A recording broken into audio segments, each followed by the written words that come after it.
I think we're live.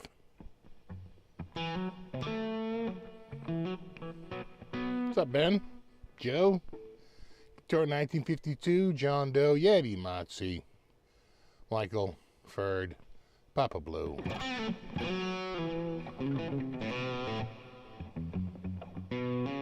Vimps, Zach, Ken Solo. What's up, Ron? And Matt and Kevin. We got Jeff. We got Eddie. We got Rev, Matt, John, Bonkers, and Fretless Ed. Coots, 13. Evil Bastard, David No. Tim Greenwald, what's up? Blackjack Guitar. We got Ben, J Shaft, all my normal. Eddie, Ed, not to be confused with Eddie. Nelson, Frank C, and Rev Gary.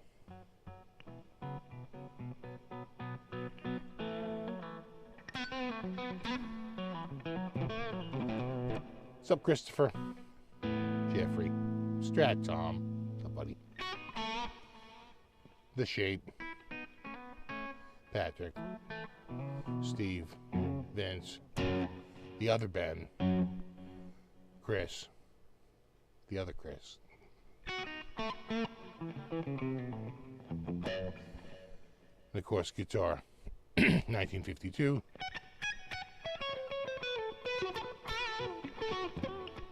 Yeah, this isn't a roasted. This is what fretboards used to look like before we used to throw them in ovens. But,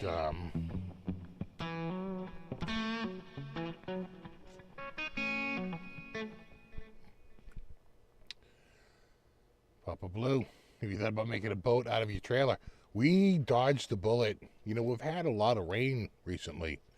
In some areas are like devastating, you know, like knocking the side of a friggin' house down from the water rushing past down the side of their driveway, like literally ripping the side of their friggin' house out. Big sinkholes. I mean, like really, really bad. People, and where it really hit hard, it's kind of like more inland. It's a little more hilly.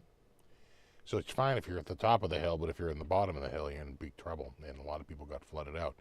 So if this was going to hit us with a bunch of rain, it had the chance of being like catastrophic, but it never really was a threat.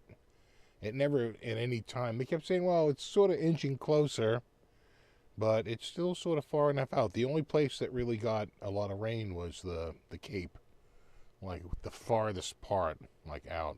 The hurricane was like 175 miles off the coast, you know, wobbling like 25 miles, so maybe as close as 150 and then back out to 175 as it sort of wobbled up the ocean into Canada. And of course, it's getting into colder and colder and colder waters, so that takes all the piss right out of it. What's up, speaker? If it was going to be a hit, let's say it was 150 miles westerly, and it came up and like literally just hit like the coast of Connecticut and came up into like New England, like sort of dead center, that would have been devastating because the rain on top of the wind would have been pretty bad, and everything so soaked already. Would have had a lot of down trees. Could have been really catastrophic, but it missed us. So, almost only counts on like horseshoes and grenades.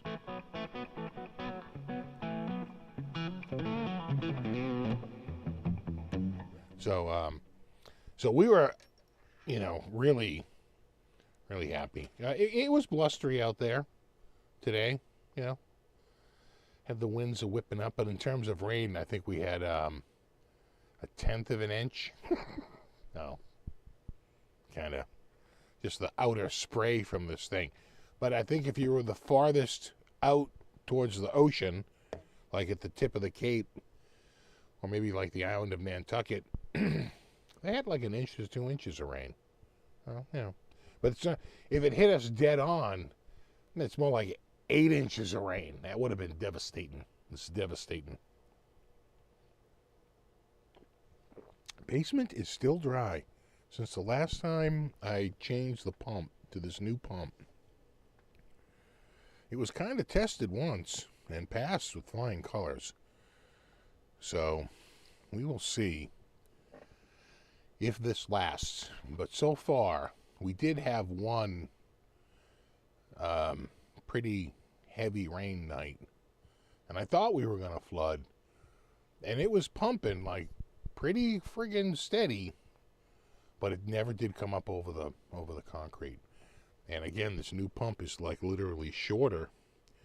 And the the max height, like the water height maximum for this pump is a good like 2 to 3 inches lower than my old pump. And that's a huge difference in keeping that, away from coming over the concrete and coming up. So we have just been in rain, friggin' rain. Man, hold on. How's my tuning? I just pulled this off the wall. Oh, that's close to how the other one's doing. Oh, that's actually pretty good. Yeah, that one's a little out. D's out. D is definitely a little out. G is a hair out. Gonna get this here. No, that sounds too high. There you go. There's your big one. Your B. B string is. Oh, there you go. Nah, E's pretty good. Let's see how that goes. Oh my God.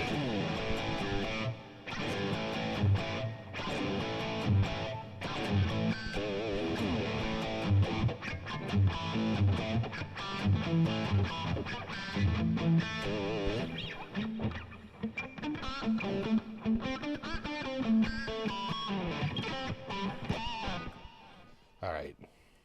Get out of here.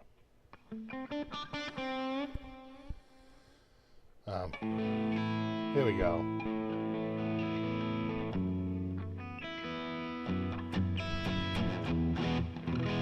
What's up, Buzz? What's up, Tony? What's up, Michael?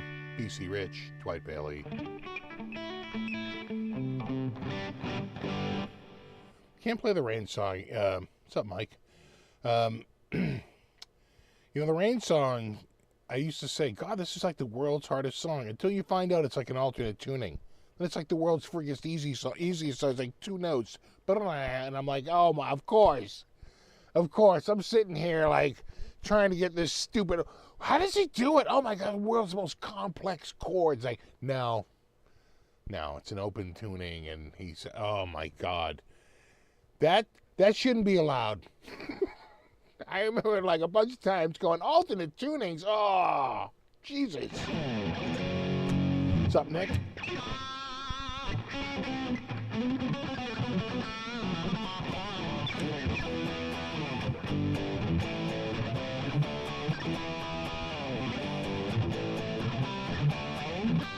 Is it?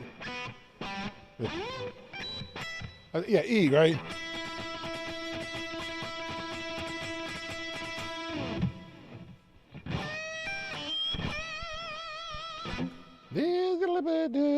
I say with Cashmere, right, Buzz? Yeah. It's like, oh my God, this is like the hardest song ever. Then you realize it's in a friggin' alternate tuning, and you're like, oh, you son of a bitch. I'm looking your way, Keith Richards.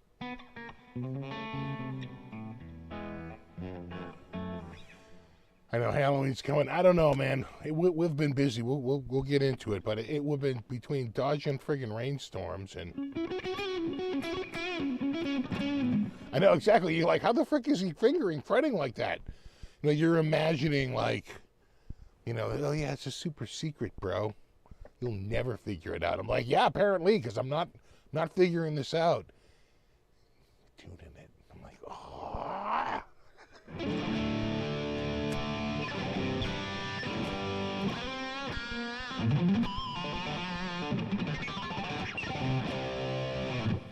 If you wondered, Steve, I scored one of TK's guitars last night. Did you really? Like one of the Badlands guitars?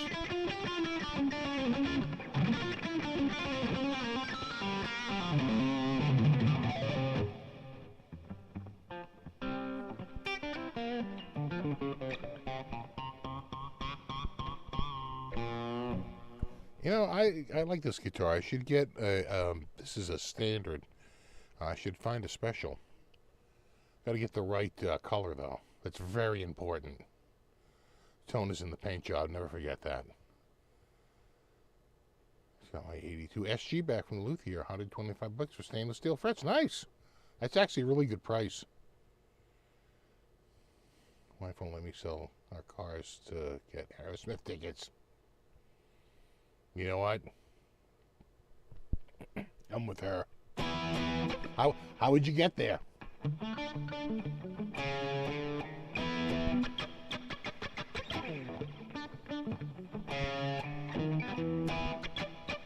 Yeah, no, that's true. Most of the great songs are not super hard to play when you learn the tuning.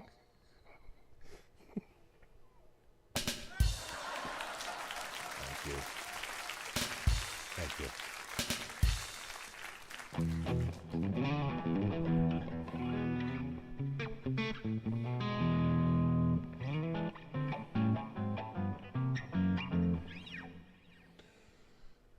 Do.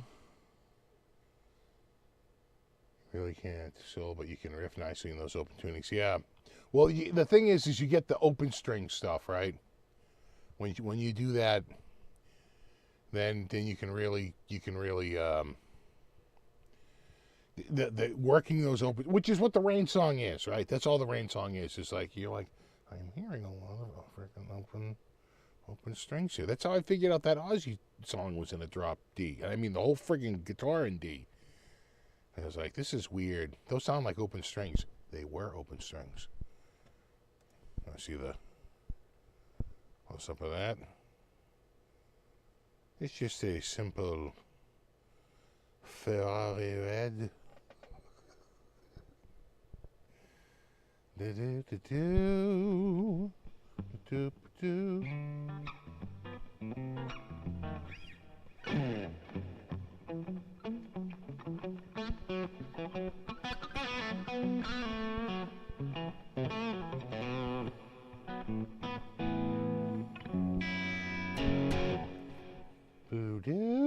Do.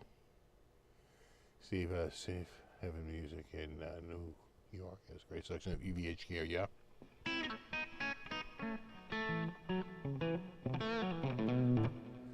How much difference is the stripe versions in the Wolfgang neck?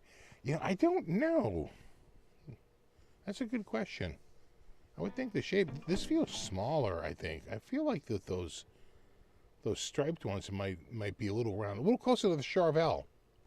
Where this one feels, this one feels a little smaller, but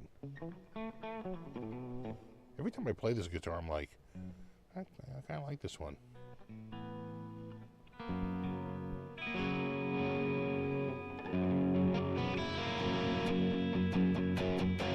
What's up, Seth? From New Jersey.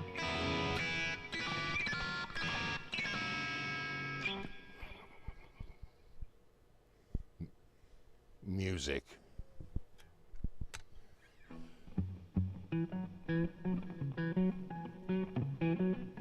Exactly. My eyes! Oh, it's red, all right.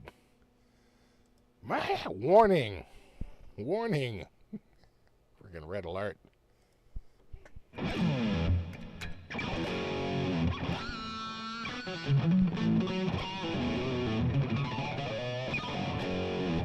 So I have a big reunion tomorrow. I mean, I'm talking about threading, a needle here. It rained, today, and high winds. A terrible day to have an outdoor event. It's going to be gorgeous and sunny tomorrow. And actually, it's going to be warm just because the hurricane literally, heats the atmosphere up. It transfers a lot of energy to the atmosphere. And stirs up this, warmer air. And it's going to be so dry but warm. And one day of just gorgeous sunshine, and then it rains again on Monday. I'm like, of course it does.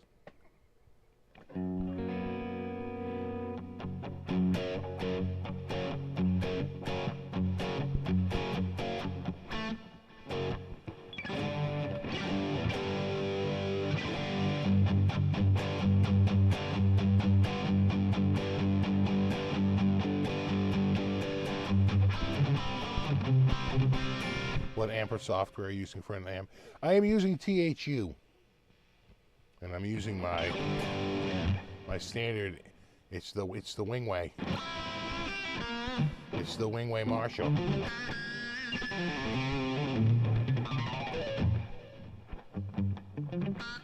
So it's like a Brit 87.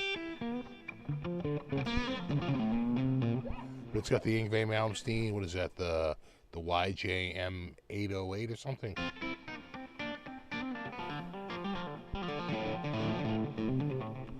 It's all modeling anyway.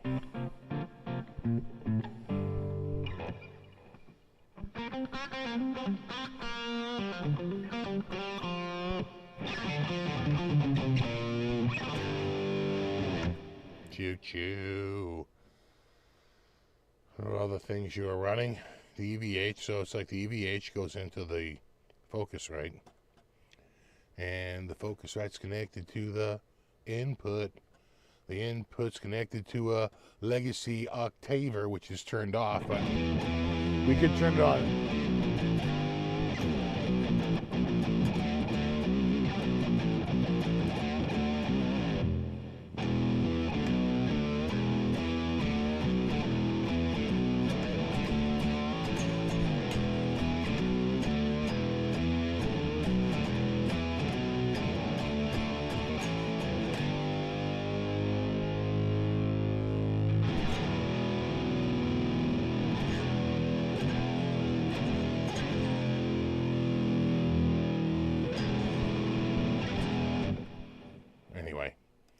I also have a phaser. Set phasers on stunning.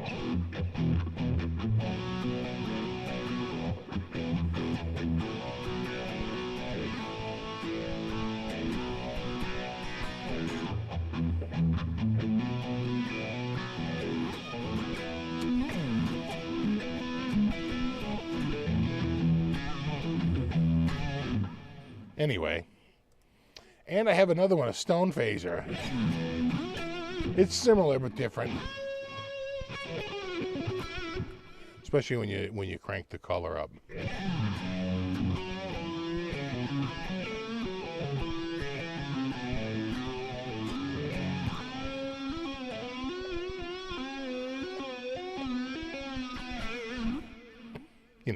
There's that old chestnut, and up in the front. At the front is a chorus.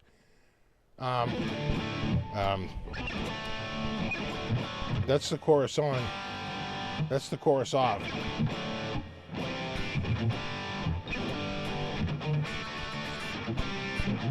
It's not a huge difference, but I feel like this takes the edge off a little bit.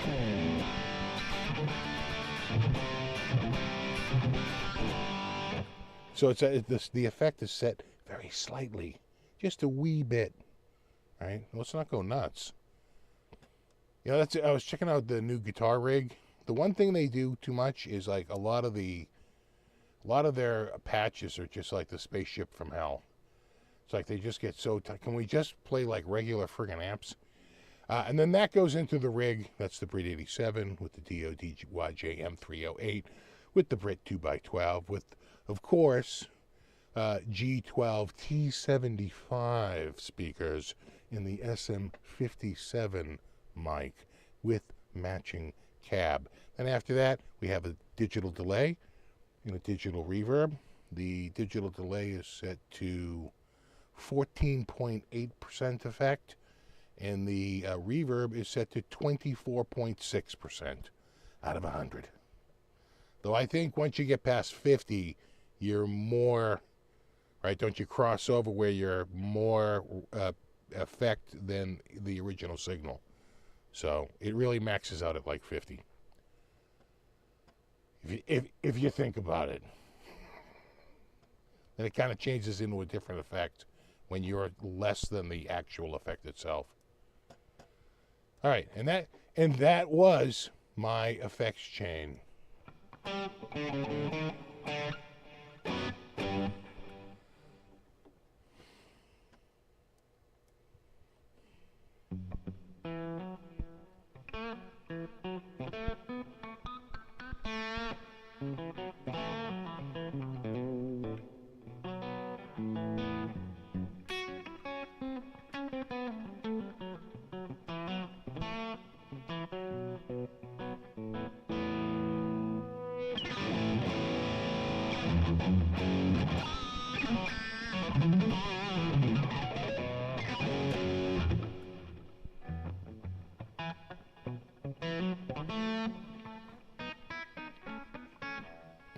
Have you tried Helix, Neuro DSP, or other modeling platforms? YTHU over those? I try other stuff. You want to try some other stuff? We can try other stuff, and just see what you think. This is THU.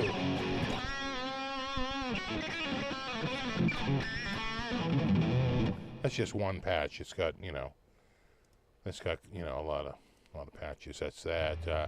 I could do. This is the same thing.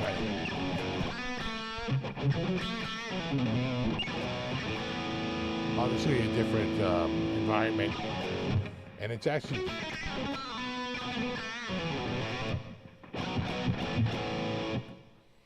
different boost. Dual heavy ray.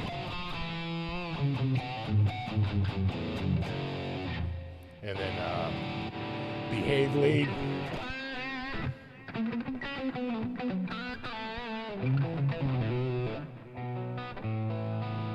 Very responsive. All right, so that's THU. All right, I'm gonna close this. Yeah, you heard me. I'm closing it. And this is St. James.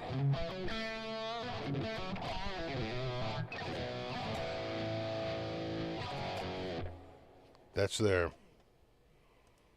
what they're trying to hit you with. I'm gonna move this to another.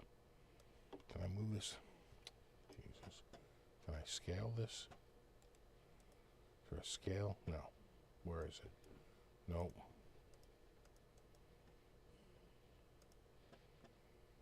There's a scaler somewhere?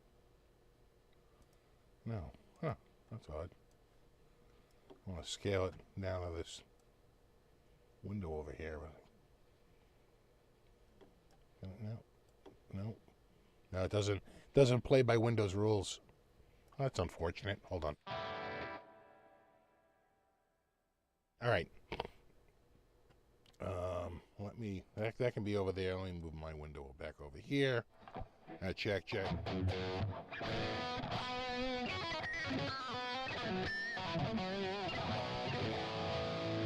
So that's have I? Oh, hold on. Can I hear? Yeah, hold on. I feel like I can't hear myself here. Have I tried the latest? What was that? Axiom? The 2? Is that what you're saying? Somebody said that. I think it went by already. I have it. Yeah, Blue Cat audio software. Is that Axiom 2? Yeah, they just sent it to me, but I haven't installed it yet. Anyway, this is Smooth Lead. I'll just go through the patches.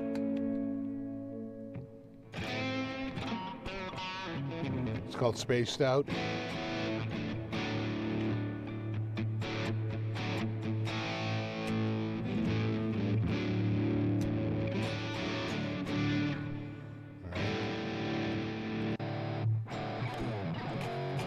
thick rhythm.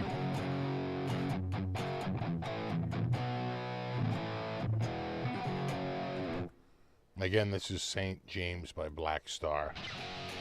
Type metal. It was like an ice pick to the forehead.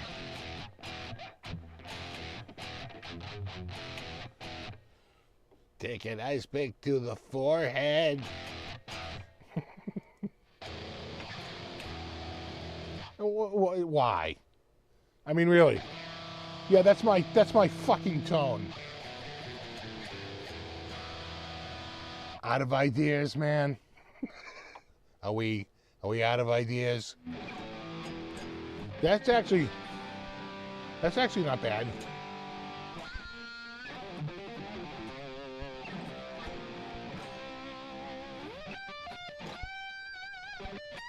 Fuzzy. Yeah, it's called wide fuzz.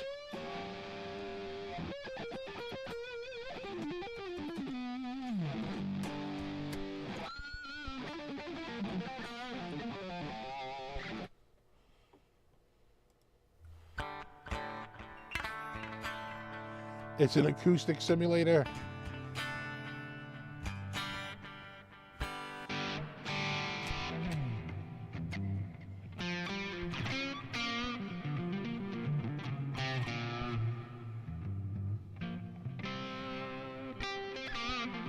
Ambient breakup.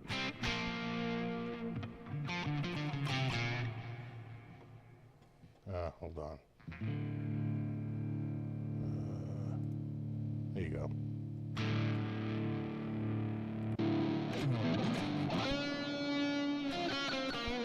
Again, ridiculous amount of effects. What are we doing?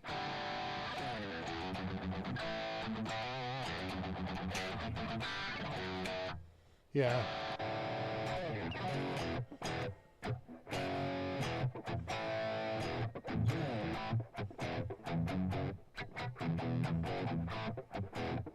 That's not bad.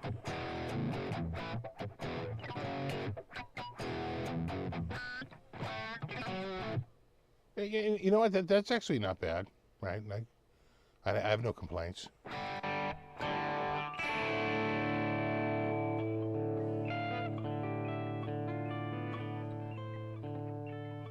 So what happened with Richie Sambora?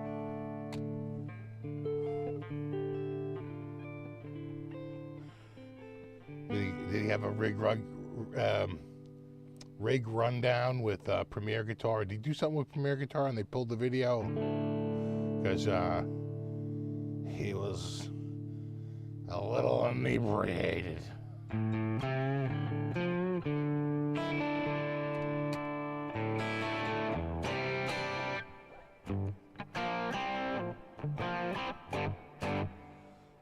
Bump.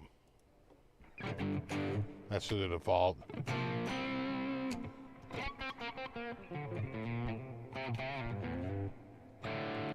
Yeah, felt like he was struggling.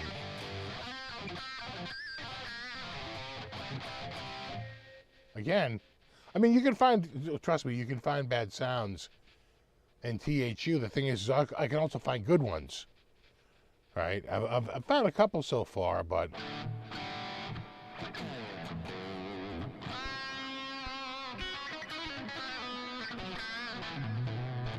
again,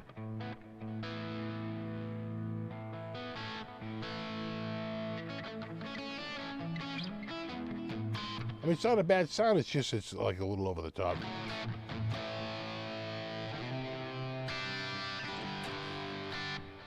So you got pre-effects, amp, cabs, post effects,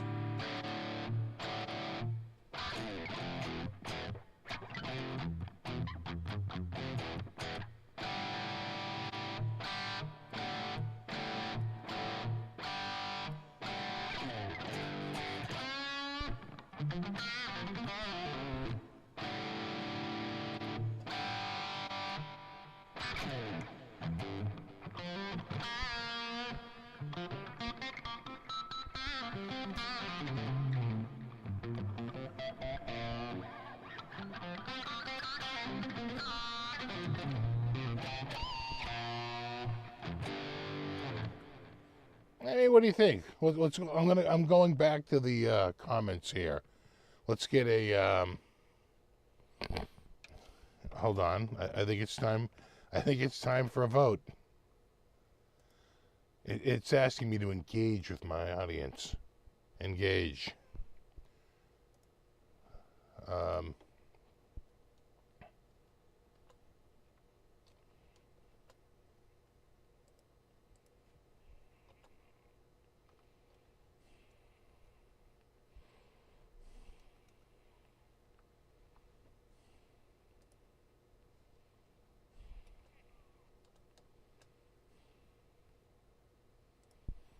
Here we go.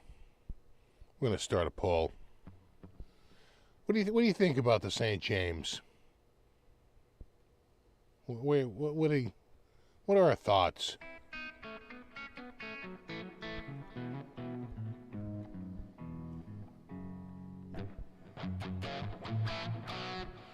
I'm going to go to the pre-effects.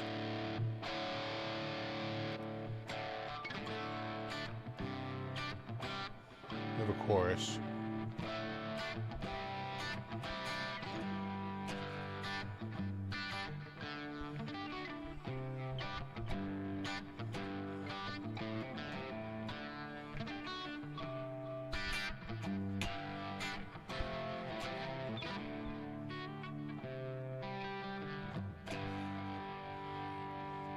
I think it's a little low in volume.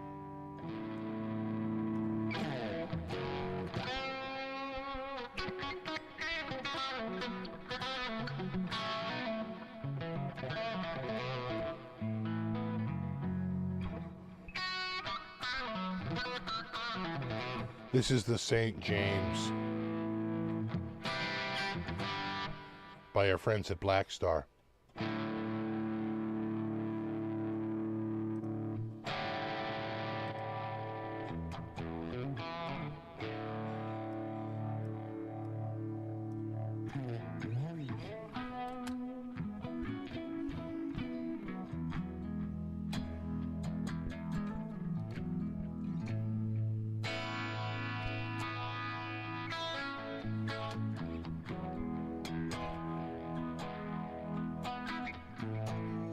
Looks like Matt is winning just out of simple math. He tells me the other ones can't. How we doing? Very few people hate it. More people are just sort of like nonplussed with it. And about a third of people really like it. So, you know what? I think under Rotten Tomatoes rules, that would put it as certified fresh. I'm just saying. Not that I have anything to do with their trademarked content. I'm just saying, in a Rotten Tomatoes world, I think that would be certified fresh. Turn the master volume up a tad. I don't, you know, it's...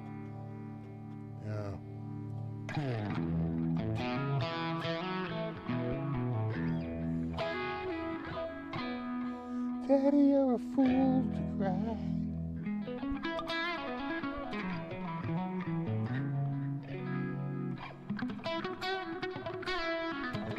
Matt will win in all polls.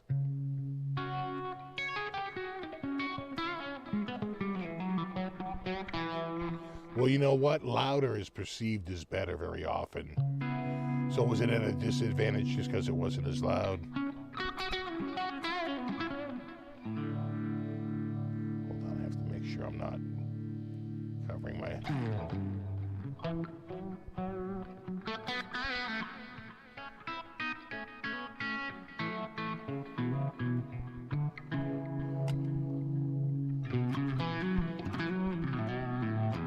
Exactly, louder is way gooder.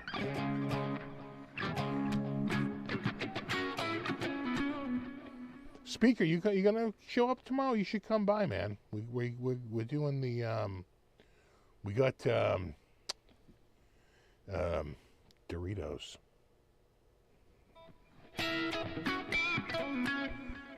Nice, huh? That's called hair metal lead.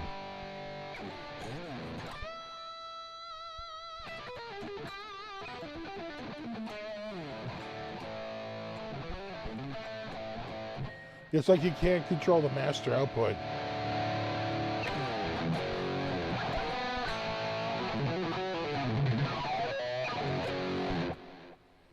Yep, Doritos and queso.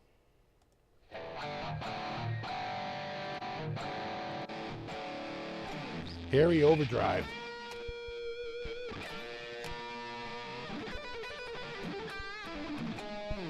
Wait. A little noisy though. Hearing that noise break? Hearing that noise breakthrough?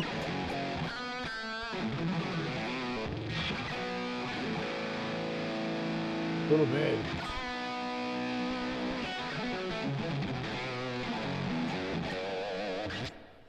All right. Okay. Hold on. Where the frick is my frickin' with the frick? There it is. There you are. Okay, I'm ending this poll. The poll has spoken. The St. James. Going back to the desktop. All right, we'll try a new one. No promises. I've made my choice. Oh yeah.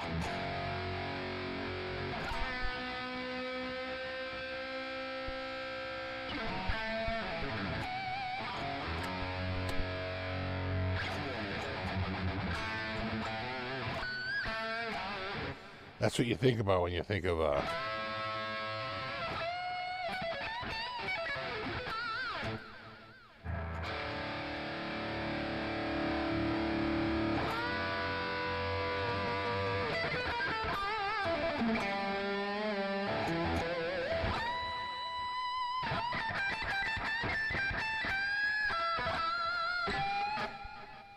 I mean, not bad.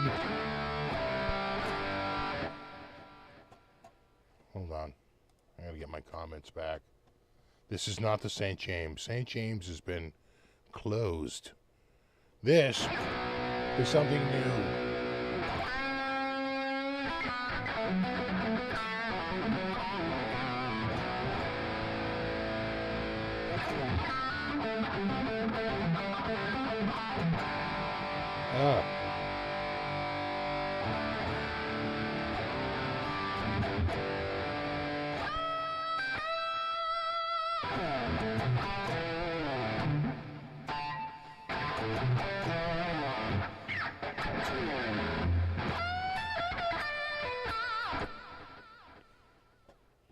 What do you think?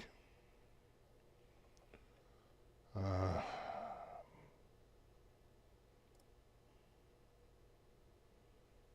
not it. Poop shit. More poop shit. I hate this. I hate this poop. Poopness. Let me try, I feel like,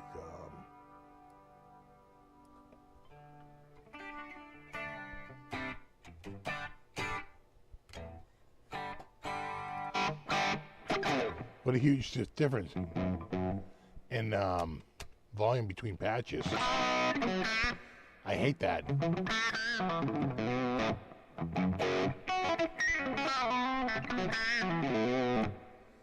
All right, so this is Guitar Rig 7.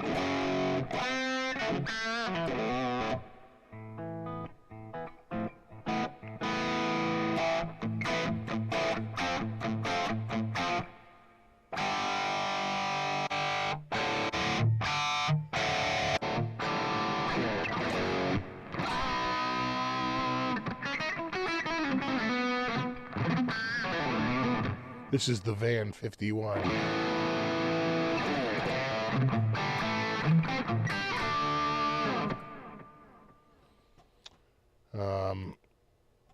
And of course they have, you know, all kinds of, we'll go to the,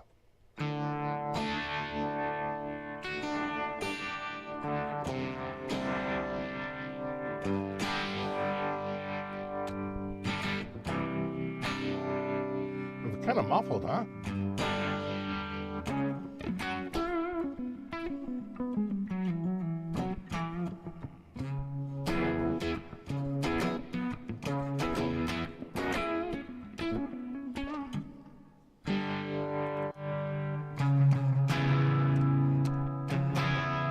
sure I'm not overdriving that input.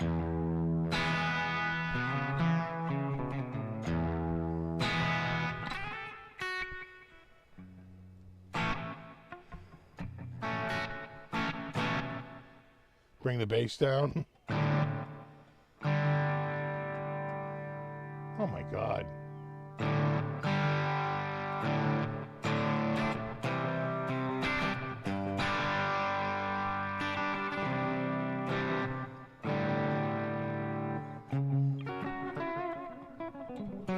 It's like when I see something like that, when one thing is so far out, kind of weird. Again, there's a lot of these.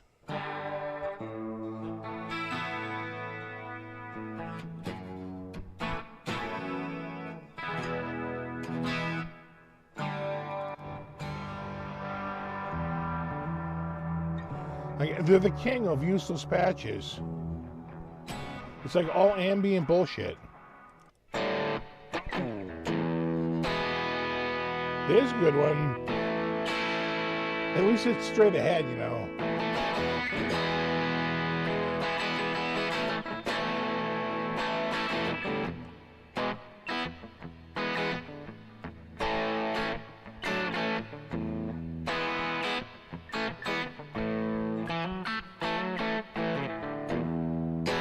What do you think? You know? Everything sounds thin compared to THU.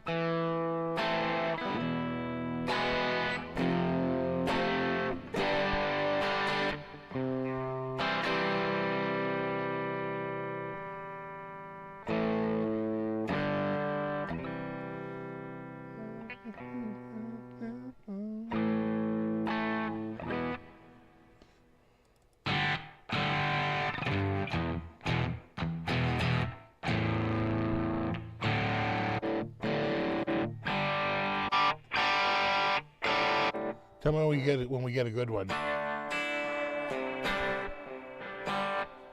Again, there are all these crazy. When you really like effects.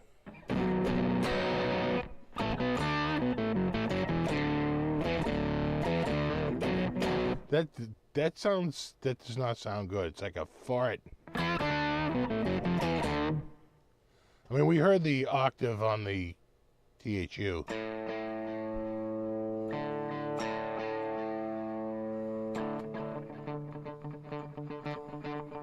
Oh, it's edged. Right.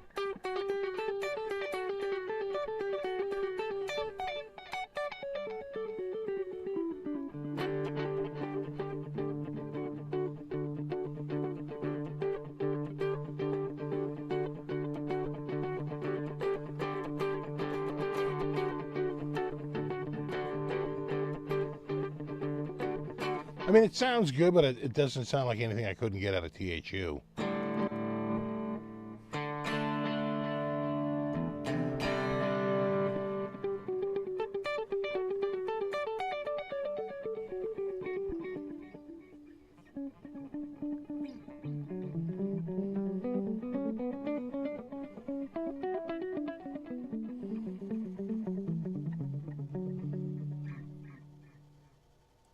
Yeah.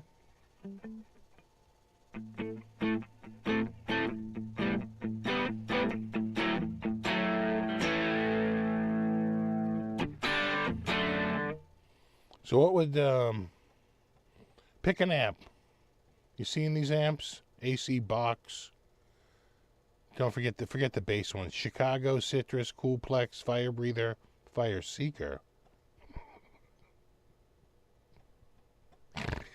Gratifier, High White, Hotplex, Hot Solo Plus, Jazz Amp, Jump Amp, Lead 800, Plex, Ramfire, Reverb Delight, Superfast 100, Twang Reverb, Tweed Delight, Tweedman, Ultrasonic, and the Van 51.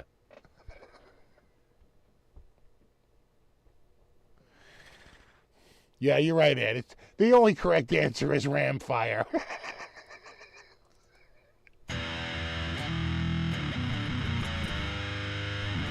Oh, and it's got a me zone. Jump, jump, jump, jump. Jump, jump. My cat is chubby. She's kind of flubby. Jump, jump, cat.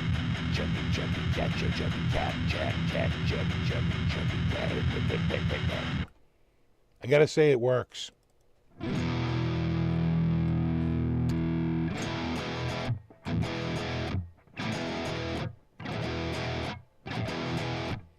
Nice. Yeah, we'll have the dog barking the vocals, right?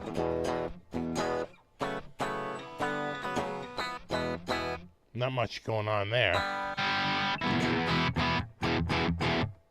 Jump, jump, jump. All right. I'm going, let's try reverb delight.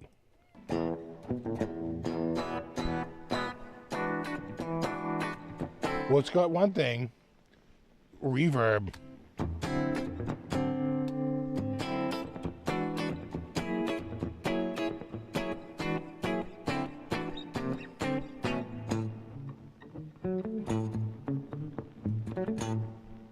Meh.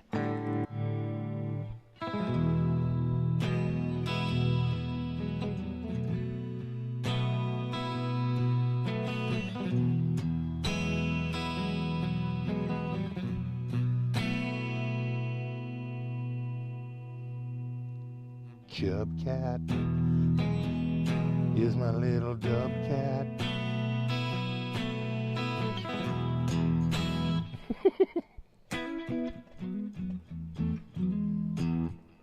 All right.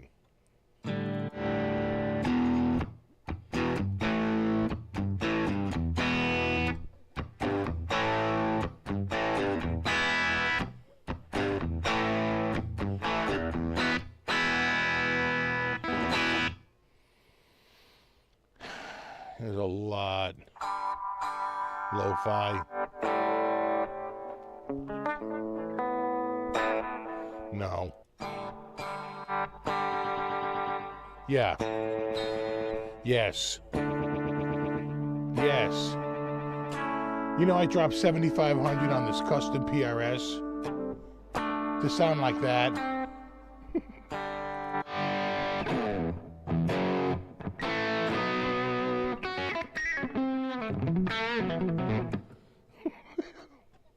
All right, we're moving on. I'm going jump. Kind of muddy. Is it me or is it mud? It's supposed to be a blues. I can tell you one thing. It's giving me the blues.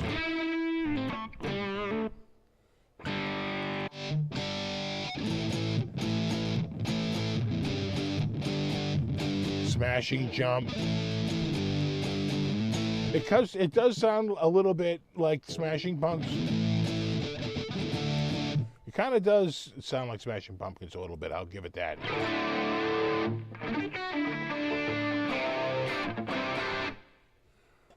You know, the other thing that's weird is that, like, you know, a lot of these, they're not on. Treble booster.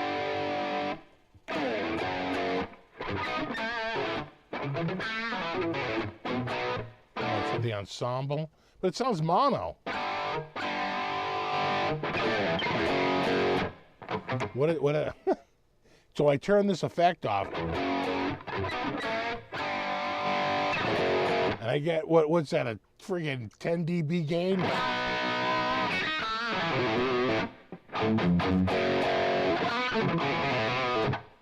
I mean, come on.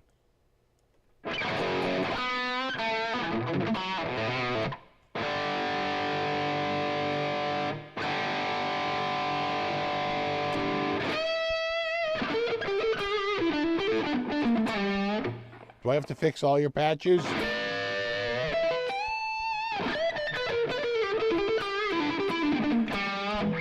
I just turned from shit to Shinola.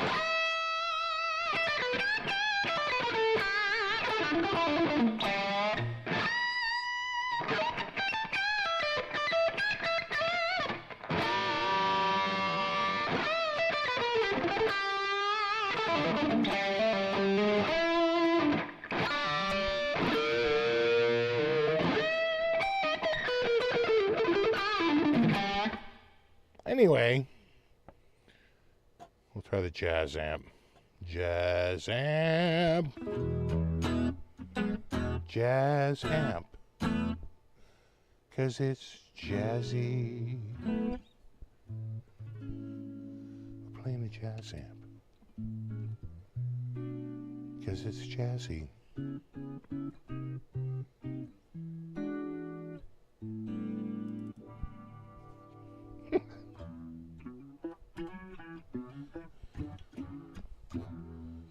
Again, we're having serious volume problems here, but it's redlining. Where's the output? Is that, because it's got a compressor at the end?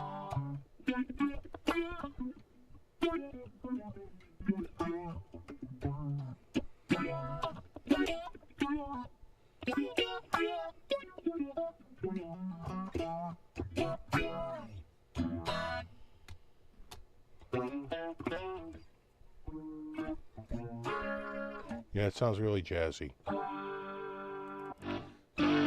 So does that.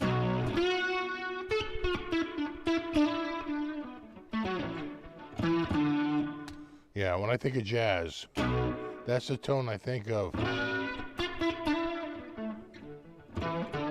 Nailed it. Nailed it.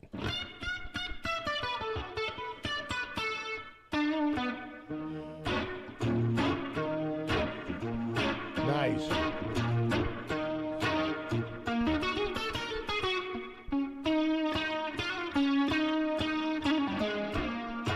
Nice. Nailed it. Totally. I mean, oh, God. I'll have what they're smoking. Again, no friggin', I mean, come on. Who's mixing this? I don't even know where my output is.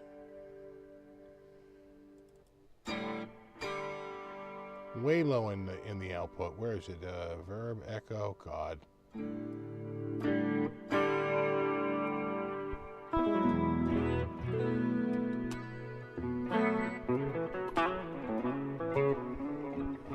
But you know what? I was talking with a friend, and I agree. You know, anybody can make a friggin' a clean amp. It's the distorted amps, you know. What do we think? That's supposed to be a Soldano, right?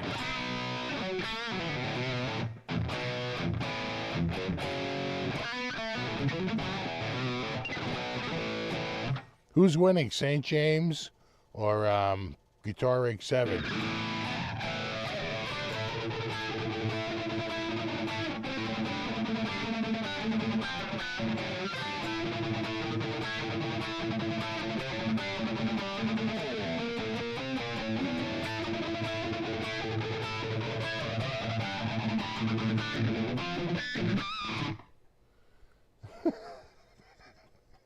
It's the Hot Solo Plus. How dare you? Let's not sell it short. When I think of Hot Solo Plus, that's what I think of.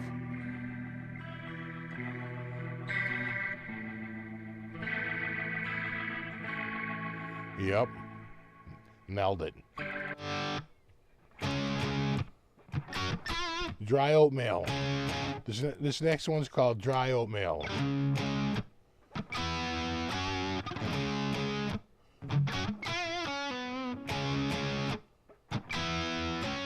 Dry oatmeal, dry oatmeal, dry. Nice. Nice.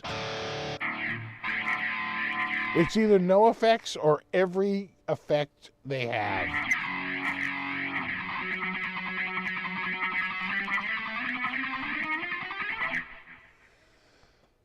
people were like, why don't you try other ones? Why don't you branch off? Why don't you pick that up? Why don't you try this? Because I play that fart.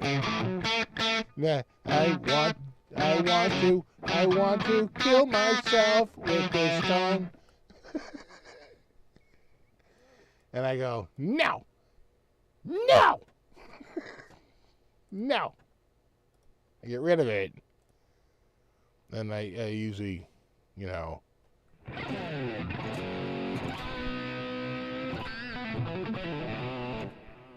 usually bring that back.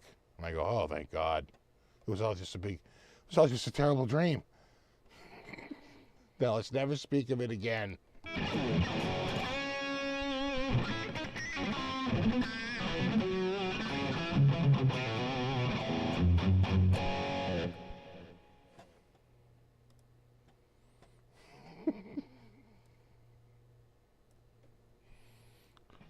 Let's try some other ones. Okay.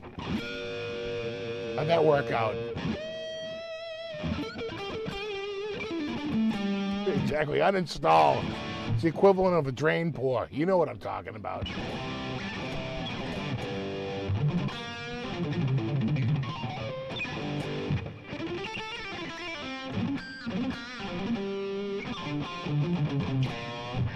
Oh yeah, this sort of sounds thin now.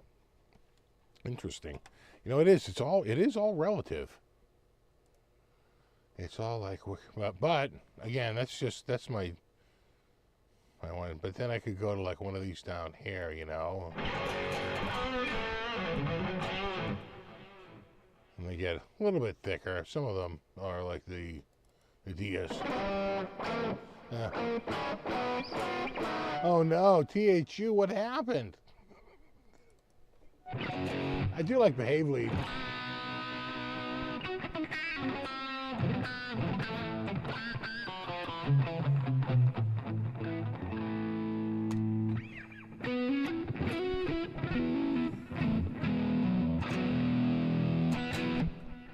No. No, we like the other ones better now.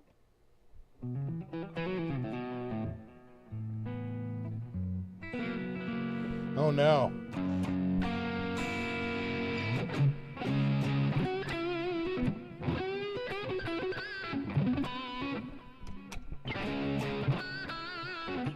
Loving that finish. I like this one too. I think it's 2018, 2017? 2017.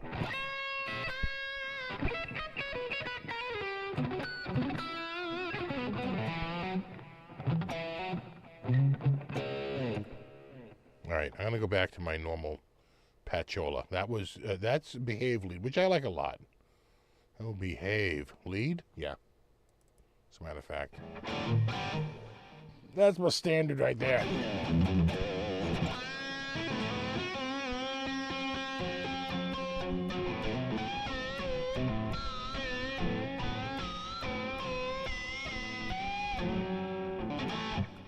You sound like Eddie, like instantly. Look at that. Let's have an episode.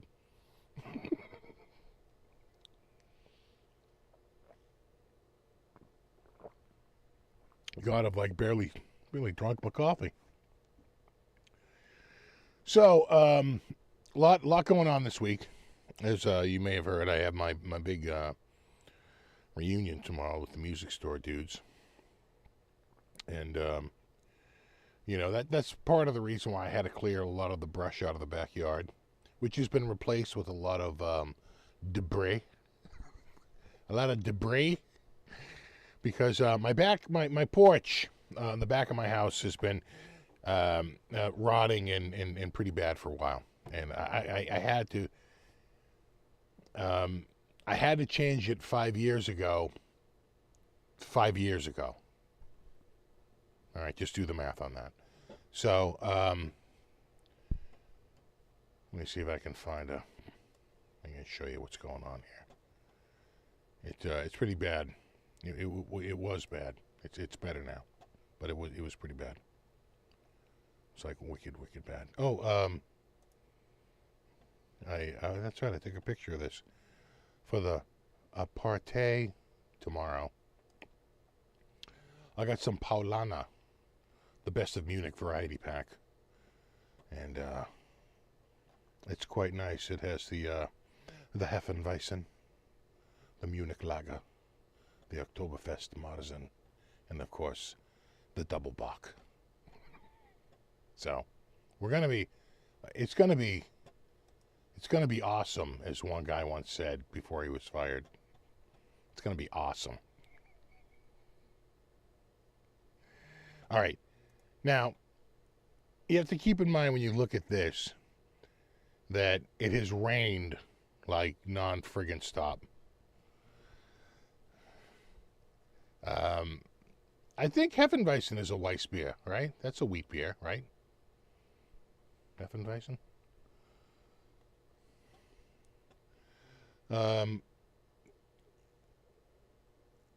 So this is now. I'm going to warn you. This is going to be ugly. It's going to be terrible. But this was my old porch. Now, this part down here, I did. It's peeling paint, but it's solid as a rock. This is way rotted, mainly because we had carpenter ants that ate it, had a lot of holes in it. And this top here is actually not even the right top for this. More on that in a little bit. And you can see this guy, he actually didn't replace the post. He just replaced the bottom of the post. And so anyway, I didn't quite get to the post, but I had to rip this up, and I knew it was trouble the second I looked at it. I've been wanting to change this like literally for years.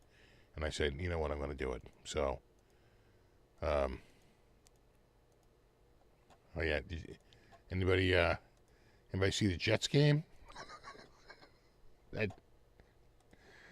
That pretty much summed it up. A look of concern and a look of disgust.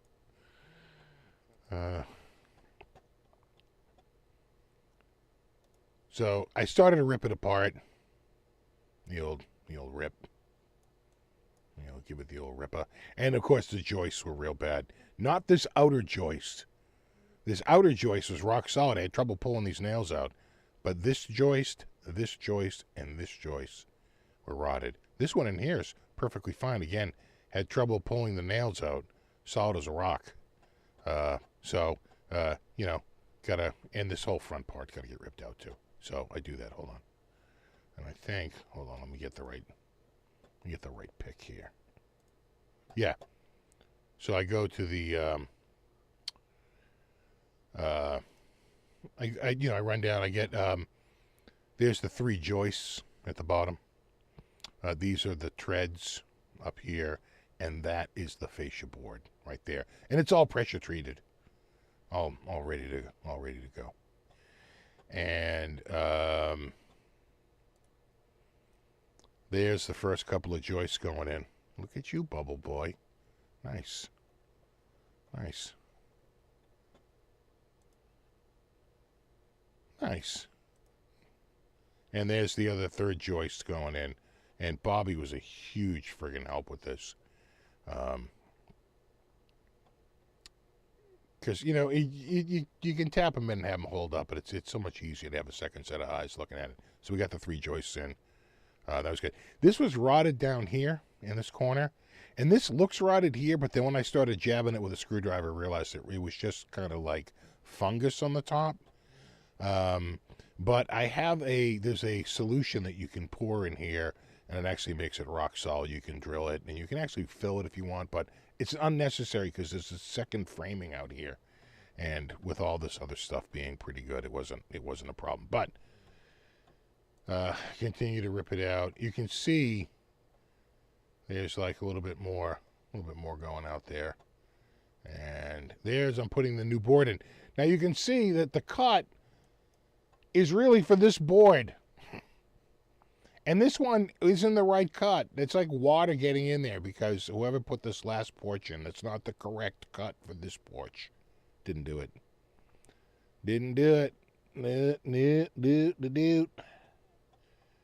And again, right there, you can see the board go in. And then, oh, nice. And then we're in. Now, I still have to do the,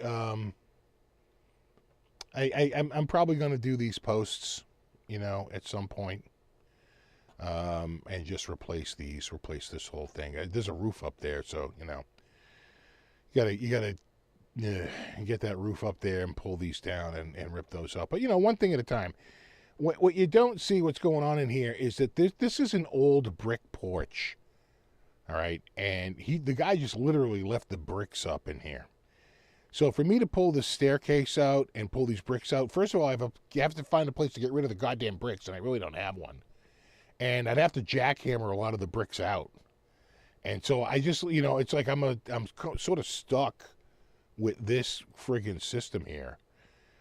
But when I tell you this is so much friggin' tighter, this goes in perfectly. There was one perfect slot for one board, and then all the other ones go on the front, and then these ones tuck in, and then there's this one little one where there's like an inch that goes in and stays out. And I did a very small spacer. You know, a lot of people will do like a kind of a large or a medium nail for a spacer. I use the small nail. And I did it because if you go online and you look at anyone who bought these stringers, they all say the same thing. Don't space them. They're going to shrink. And you're going to really regret when you have giant gaps between your boards. And they were showing photos of those gaps. And I have to say, it was disturbing. It was disturbing how much they had shrank. And these were soaking wet with that treatment when we got them. They were, in fact, these boards here on this side here were so wet, I didn't want to put them down at the end. I thought they were just too slippery, you know? But anyway, it's like 100 billion times better than it was. I can't put a deck in because I'd have to get a variance from my neighbors. In fact, the only way I can escape even getting a permit for doing this is to replace existing rotting wood. You don't have to get a permit for that.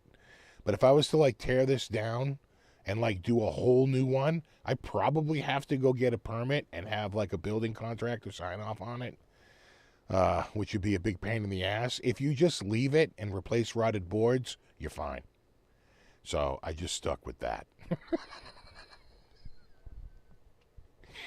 But yeah. The shrinkage for these boards, as what everyone was saying, they're like, you're gonna be bummed out. You're gonna go to and I gotta paint all this. These treads are actually really solid. So are these risers. It's this post and this post that has to go. The rest of this wood is actually pretty damn solid. It's really just this, but you can see what he did. You see how he notched it in there? It's like, what are you doing? Sometimes I think you want to fail. What the hell is that? You cut out the bottom and stick a bottom piece on, which obviously rots. I'll bet that wasn't even pressure treated. You know, because this guy, he didn't even use galvanized nails. That's why there's a lot of rust spots. I mean, that's what you're dealing with. Like, again, if you look at the old board, like right there, you can see this is what it takes, and this is what he used. You know, so luckily none of this back here was really rotted at all. It was all super solid. Matter of fact, like I said, I had trouble pulling these nails out. This was a big pain. This was really solid. So, you know,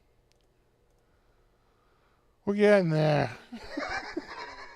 Just throw it on the pile of shit that has to get done.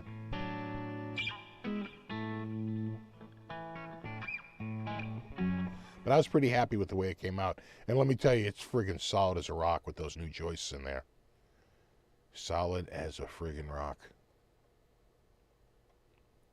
That's amazing. What a difference. And the old treads were kind of thin anyway. You know, these ones are so much thicker than that old crap. Again, that dude, the next project after the party is I got to do my front steps next. And for that, I have to cut custom stringers out of 2x12s. Looking forward to that. My house, 1929. No, 1930. Yeah, it's cedar shingle. And I need to be painted so bad. When they painted it, and you can kind of see it here, when they painted it, it was in rough shape, and they sanded it down. In fact, you can see a couple of areas where he missed the sanding there a little bit. That's how bad it was. But they sanded this whole friggin' house down to bare wood. And then they stained it. And the problem with stain is stain fades. And that you can see the fading, something terrible. You know, wherever it gets good sun. You can see that the fading is just awful. Because the stains fade. But they don't peel. So it's like 6 of 1. You know, it's like I almost don't mind the fading rather than the peeling, because I think it's less work to put the next coat on, right? I could do another solid color stain, and sure, it's going to fade eventually. This paint job is 18 years old. I can't even believe I'm saying that.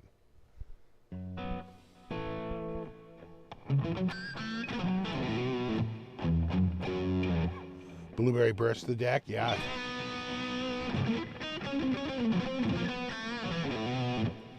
I just saw a deck that was 4x4s laid on the ground and covered with Trex. There you go.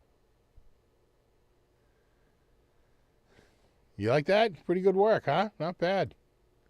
What's my rate for carpentry? $100 billion. Actually, I was talking to the guy at Home Depot about this because I had him cut the wood roughly there. It's easy to transport. And I didn't have to cut the fascia board, but I had to have him cut these because this is a little over, these are like, I don't know, they're like 4.5 feet or something like that. I forget now. But you basically get 10 footers and you have them cut it in half. And then you have 2 foot, 5 foot boards. And it is a lot cheaper than getting all the waste off of, single 8 foot boards, right? And then the joist, it was much cheaper to get, each run was 4.5 feet.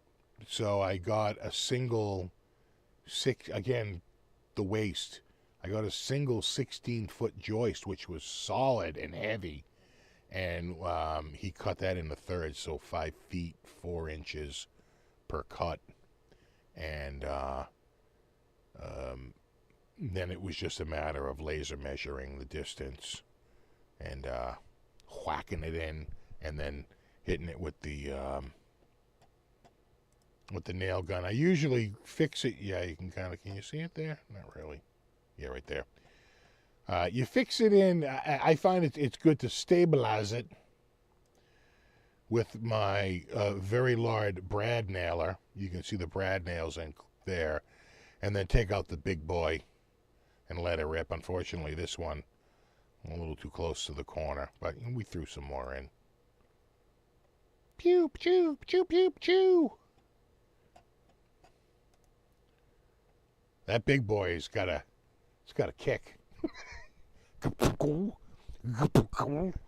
like damn. It's got quite the kick.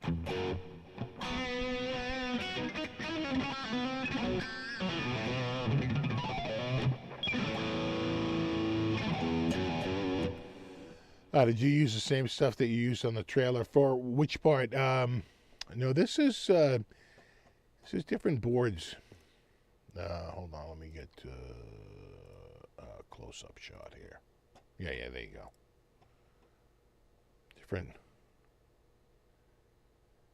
Different type. It's good.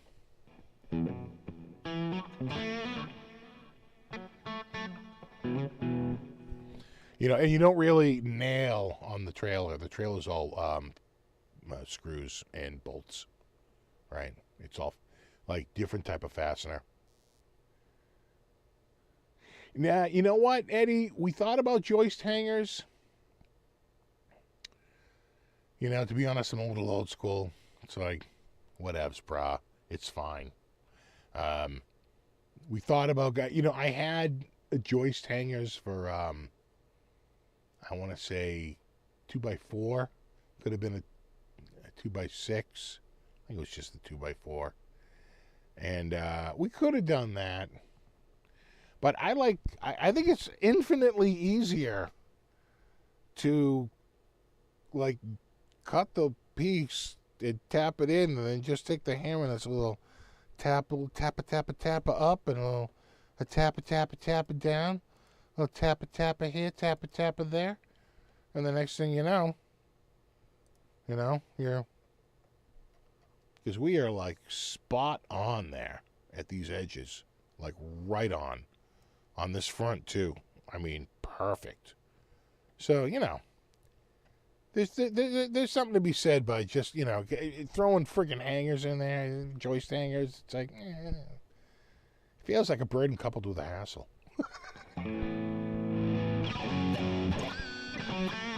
Fading school, kind of like a relic, yeah.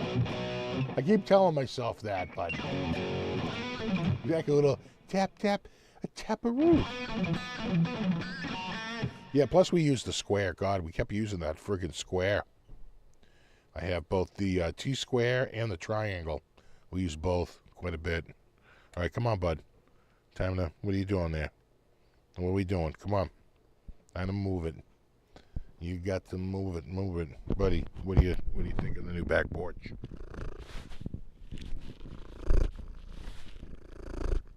Yeah. Right. He says, well, it's an improvement. It still looks pretty bad. Probably got to change those posts if you wanted to resolve all of the safety issues. And it certainly needs the treads painted. I agree. If anything, he's honest.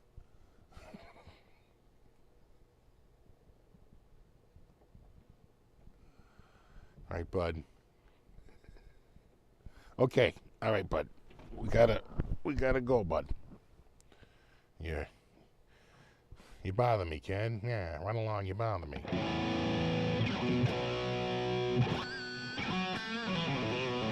Did my son move dorm rooms? No. Because he found out that other dorm where that other guy was is kind of a crappier dorm. And then he had to do a lot of rethinking. So I think he wound up going with earplugs and like a sleep friggin' screen.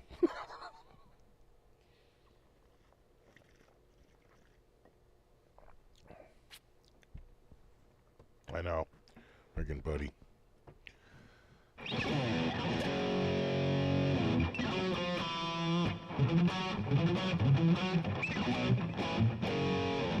He said it's perfect.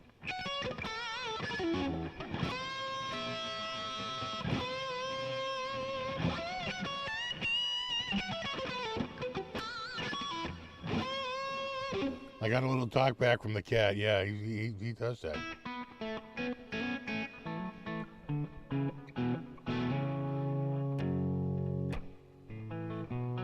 Is the game Damon?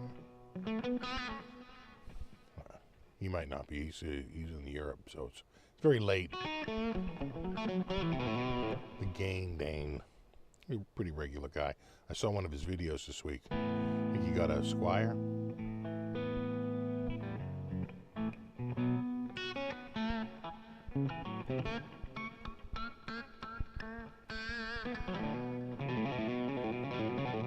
How many Kramers do I have? Not a ton. I got the old one. I got the SM1. And I got the Beretta. And I guess that one there too, right? So 4. In the acoustic. I always forget about that one. I don't have a Beretta from the 80s.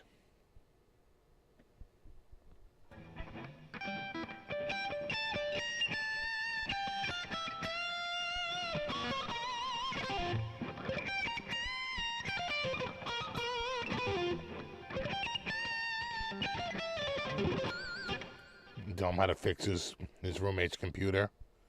Yeah. These are cobalt magnets. Now you're gonna want to fix these. The backs, behind the motherboard side.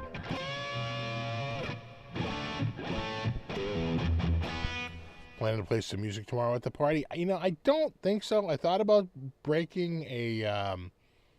I do have a whatchamacallit there,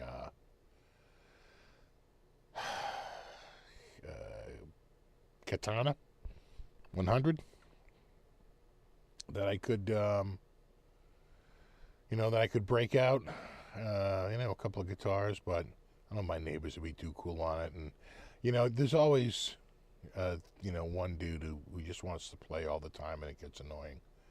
And then it's like, you're back to where you were 30 years ago.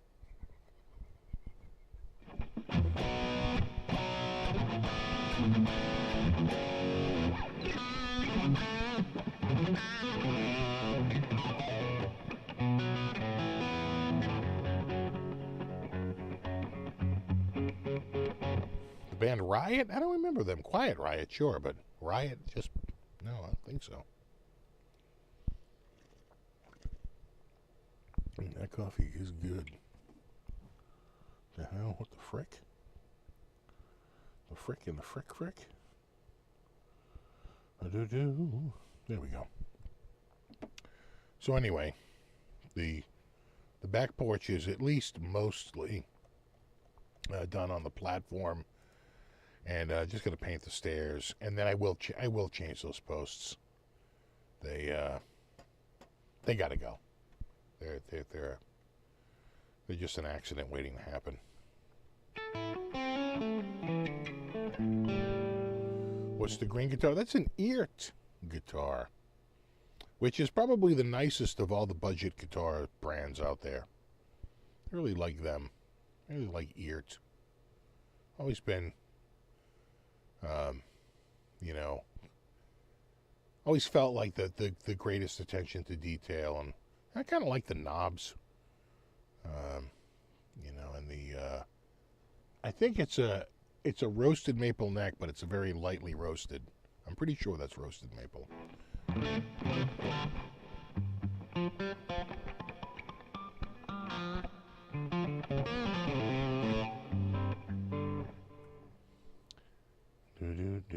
Yeah, the Eert Telly. Yeah, so I'm on a roll. I got the trailer mostly done, and now I got the back porch mostly done. I'm king of the 90%ers.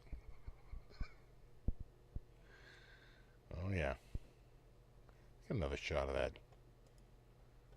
Yeah, there she is, right there. Woohoo! Swing.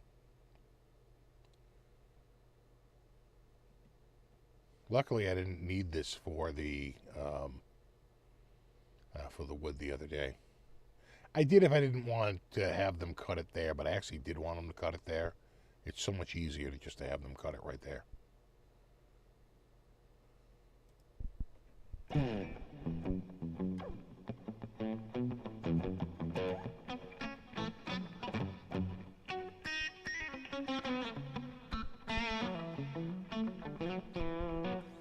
What's a typical agenda for Music Buddies reunion? Well, first is the airing of grievances, followed by feats of strength.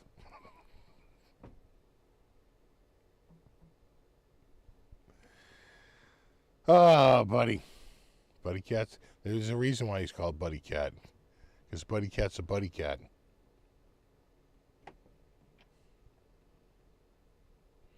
See, are the tires holding air? They are holding air, actually, quite well.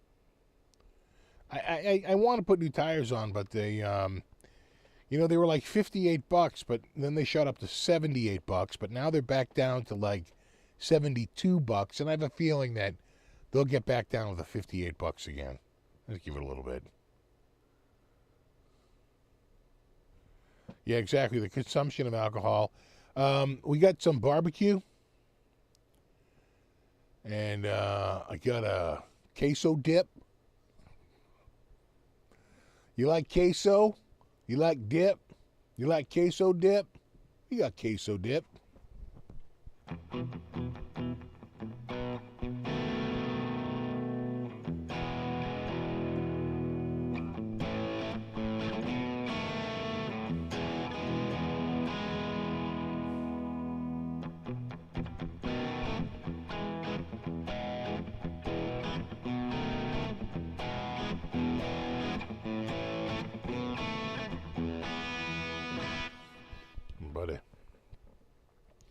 A buddy cat.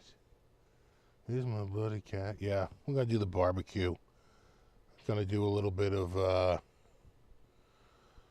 7-layer bean dip. Yeah, that first layer, God, it's like 8 months old. Just keep adding layers. So finally, it's time. We call that leftover parfait.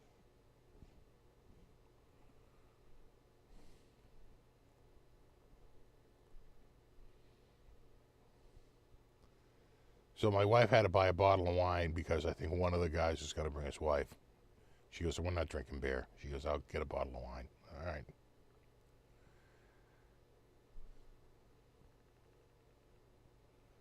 Actually, you seeing the shit?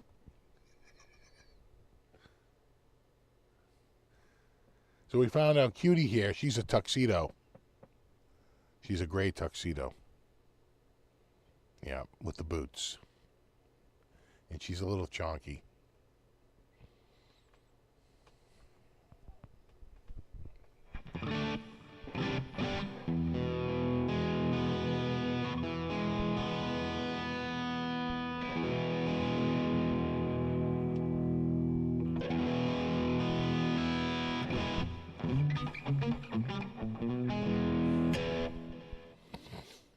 You have 3 tuxedos? Yeah.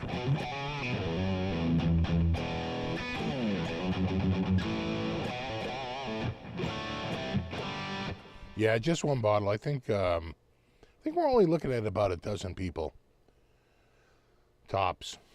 So I have the window open.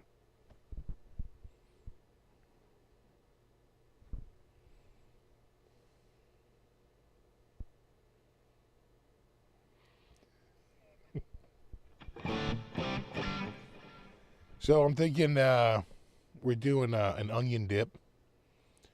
We have a queso dip. We're doing a salsa. We're doing a street corn dip. Yeah, you heard me. Street corn dip. And those will all be served with Tostitos. Doritos. With Cool Ranch Doritos. And then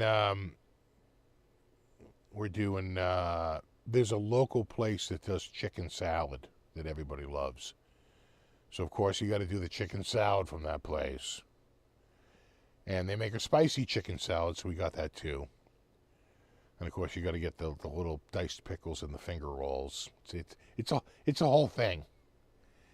And then we got this amazing potato salad from this killer barbecue place, along with some brisket, burnt ends, and of course hot links. And then I think we got a veggie tray, with dip. And then I think for the final dessert, we're looking at, because we're sticking with the barbecue theme, we're doing a pecan pie. Which, there's not a lot, that's not a big thing up here. We're way more apple pie and pumpkin pies and stuff like that. But because of the whole barbecue thing, we're doing a pecan pie. It was either that or the cobbler, but I feel like their pecan pie is better than their cobbler. So we're going with that.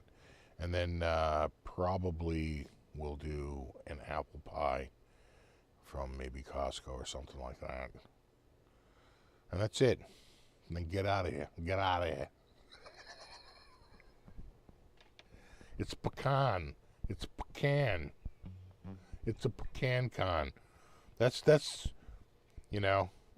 remember talking to a friend of mine from Georgia. I'm like, you guys don't have pumpkin pie? He goes, pumpkin pie. Like that's the pie of northern aggression. No, we don't. No.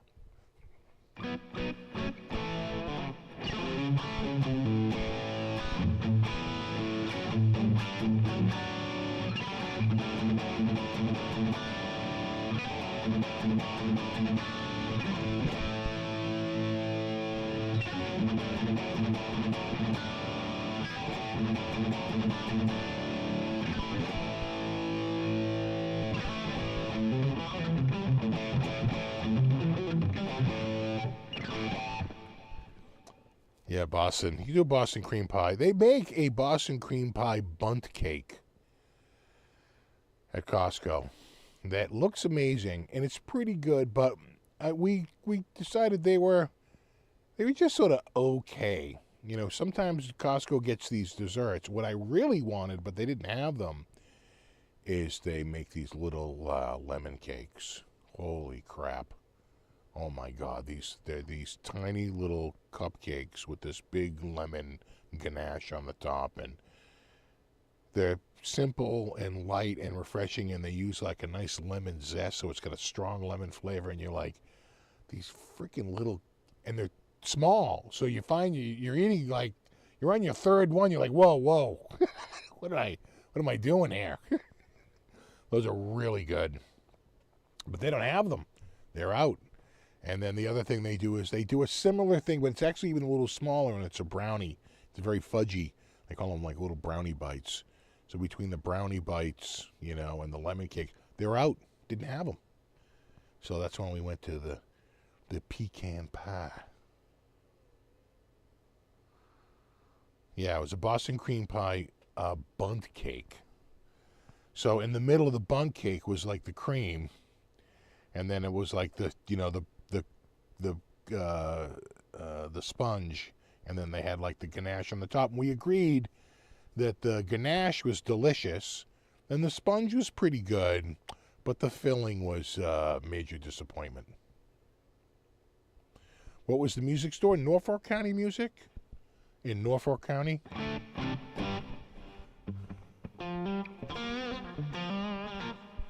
I want to say their last location went under in 98. And I did the first reunion in 2008. And then I did one in 2013. I did one in 2018. And now this is the 2023. But we've fallen out of touch with a few of the guys. It's getting trickier and trickier to find them, because they've retired and they've moved. You know, so I can't just call them at their work and say, "Hey, I'm having a party." You know, Costco's been out of lots of stuff. You know, they get some new stuff in though that's really, like, that Mexican street corn dip has been pretty awesome. We're gonna have that. And their salsa's pretty good. It's fresh. You have to eat it within like 2 weeks. It's really good. It's not that crappy, like, ultra pasteurized stuff that you get they don't even have to refrigerate. This stuff has to be refrigerated. You know, it's really fresh salsa. It's good. Yeah, you think tiramisu? I don't know if that works with this. Is that working with this? I feel like it has to be more like a banana cream pie, right? Well, it's like, we do have sliced watermelon. So there will be a fruit dessert. So we have sliced watermelon, which is very barbecue. It's very barbecue. We have that. Well, you watch, everyone will just eat the freaking watermelon, and we'll be sitting here with a giant freaking pecan pie. Yeah, some of them are on Facebook, believe it or not. They're just older dudes, you know? They don't do it.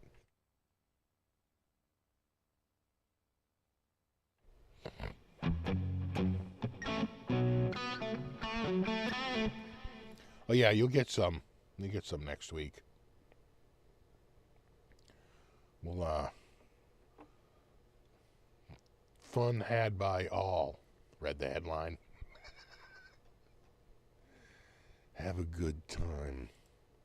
All the time. That's my motto, Monty.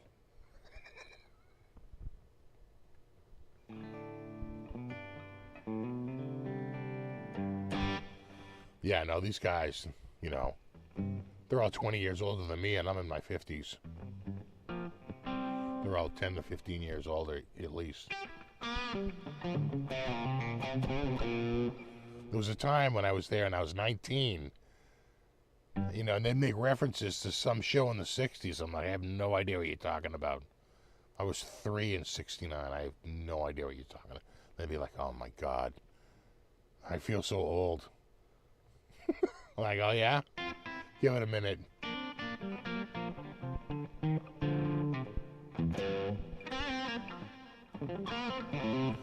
Sassy cat. I try to change up my pie routine so you don't get burned out. You get palate fatigue. It's a real thing. It is a real thing.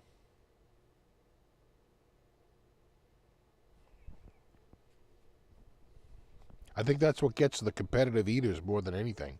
Palate fatigue. You just get sick of eating the same thing. Yeah, a little retirement home eating. Pecan pie. Watching YouTube. Props to you for keeping in touch with past friends. It's good. It's like, I think if we did it any sooner than a quinquennial, look it up, it's a real word, then it would, this is the 1, 2, 3, this is the 4th quinquennial.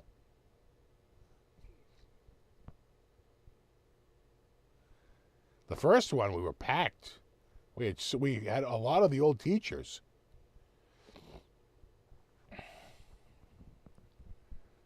You know?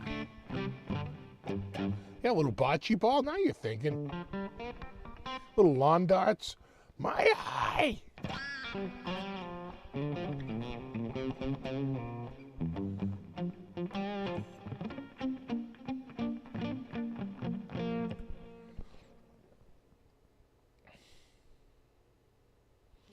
You buy rice and beans in 20-pound sacks. You eat a lot of the same thing. Yeah, I gotta mix it up. I get the palate fatigue. I can't have the same meal too often. You just get sick of it. You're 14 and 69. I was 3.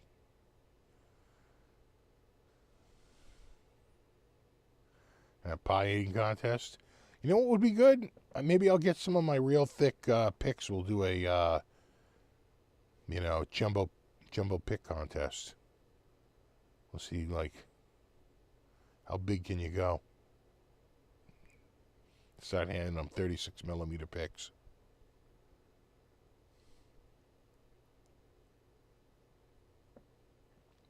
A little croquet.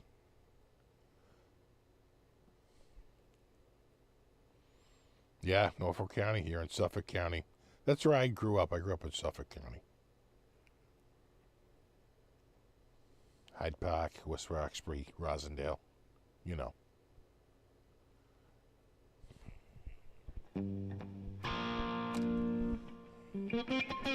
But we eventually moved, like, I think if you look at it on the map, I think it's like a quarter mile into the Norfolk County border from Suffolk County.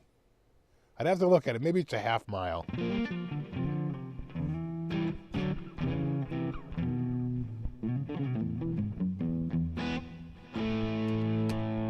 Yeah, the Big Pick Challenge.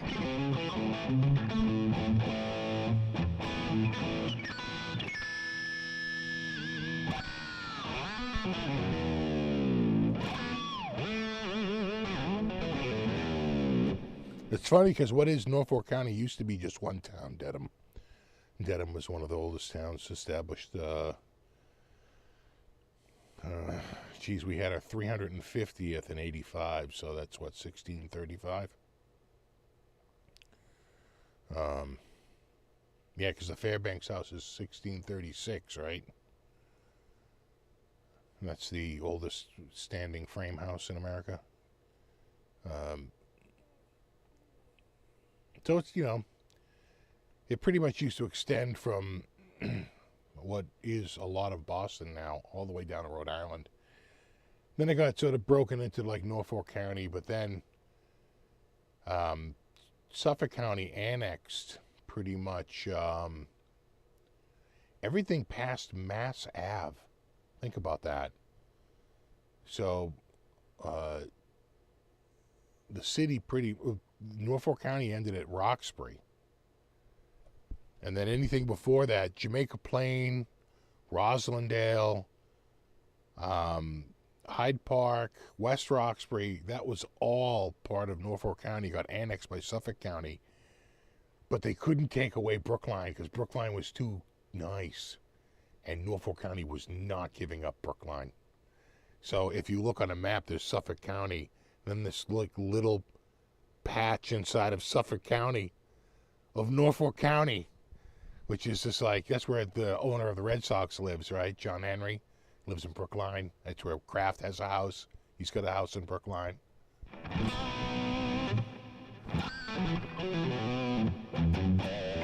Am I up? Probably not. I have a big party tomorrow. I have to be up early. Gotta friggin' mow the lawn.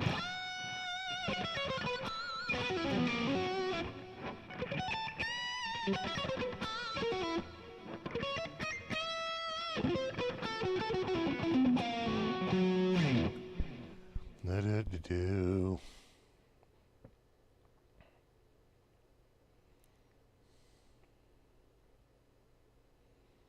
Yeah, maybe during the reunion we can plan our next event at Candlepin Bowling. Do we have a Candlepin place up here? I think Large Ball is all we. I think a lot of the Candlepin places have closed. We used to go to Empire Lanes. Then of course there was what was that? What was the place on VFW Parkway? Sammy White's, right? We used to go there and play video games, get in fist fights.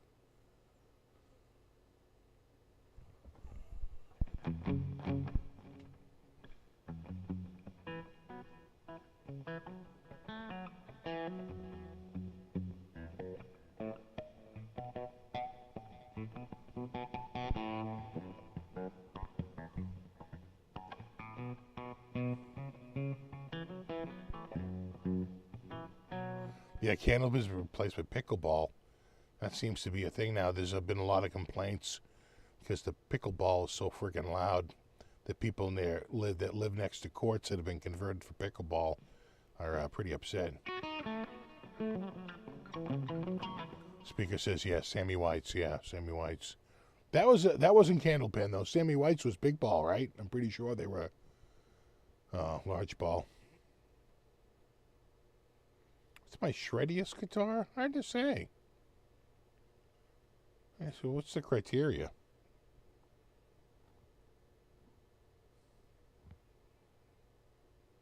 It's a tough word. What does that even mean? Scientists are baffled. I can't really play pickleball because I'll throw my friggin' arm right out of its socket. I've dislocated my shoulder like 3 times. And dislocated by putting a friggin' coat on. Rolling over in bed. Oh, he's a buddy cat. Yeah, well, he got the mute button next to it. Someday he's gonna nail it. He's gonna come over. He's gonna just nail right on my mute button. Which Ibanez do you have? RG560. Another RG560.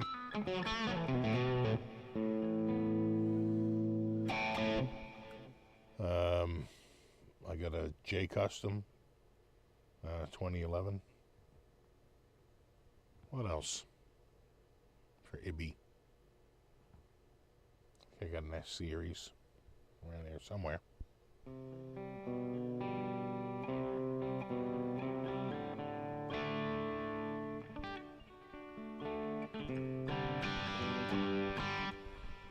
Sammy White's was in the Friends of Eddie Coyle.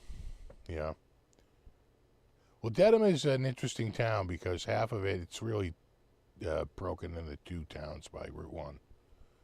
So the side that's like north of Route 1, very expensive. You know, we had a lot of basketball players from the Celtics would live there. You could, you know. But the other side of Dedham, just normal, average suburbia, you know, unlike like literally half the town, because those houses are all spread out. And some of those crazy Some of those houses are, they're like $20 million friggin' dollars. The guitar I'm playing now is a good shredder? Yeah, I think so. Sure. This one. Why not? Exactly.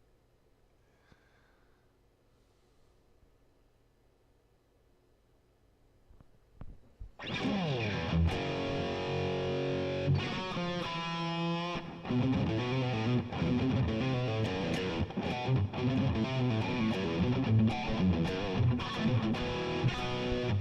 feel like my watch is getting...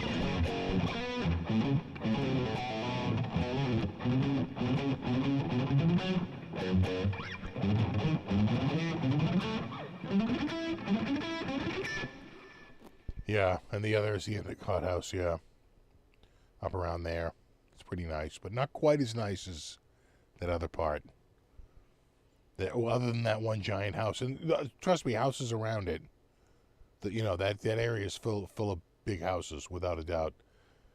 Up around the high school. But not quite the same as when you get up into the Needham side. And you get up out 109. I remember a friend of mine was a cab driver, and he goes, we pulled off the road to get to this woman's house. He goes, in Dedham. He goes, and he goes, it took so long to get to her front door from the street that I set the tripometer after I dropped her at her front door to see how long it was to get back to the street. It was 1 mile. She had a mile-long driveway.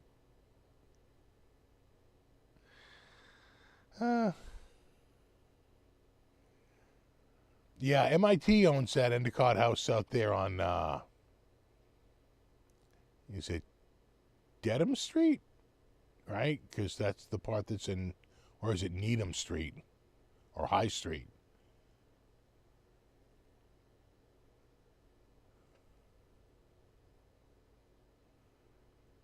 I'm just saying, that's a pretty good driveway.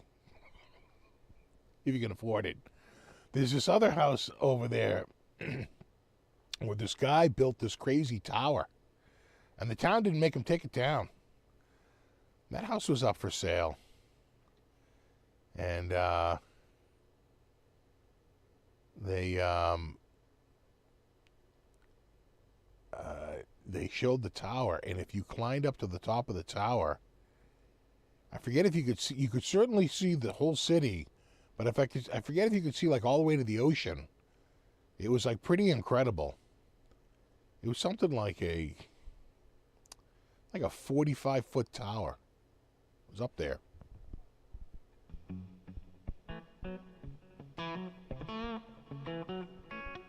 They had Bob Gamere, right? Used to do candle puts for cash at Sammy White's. Oh, yeah. God, Bob Gamere. All right. It's a lot to shovel with snows. I have a feeling that if you own a house that has a mile-long driveway, you can afford a plow service. I'm just guessing. The cats have been around. Lord knows Buddy's been by. The window's open. Isn't that a tail? Is that a tail right there?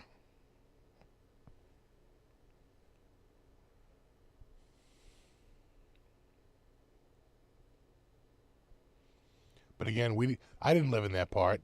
I lived in the part of Dedham that when we were in Dunkin' Donuts and the cops were in there talking about it, they called it the combat zone. I lived in the combat zone part of the town. Like, geez. Thanks.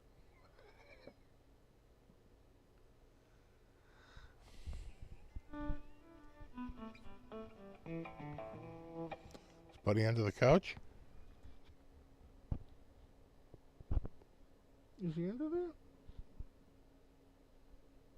There's something under there. I think he's sitting over there. Did he go under there? Buddy, are you under there? If I went like this. Bud? No, I think that's a shirt.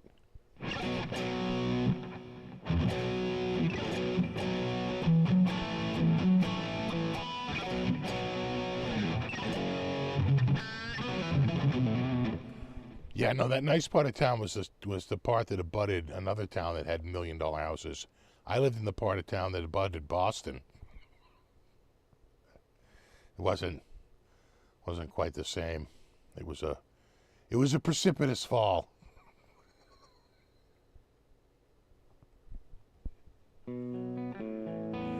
Yeah, but Buddy could never resist me holding my hand out. He'd be right over.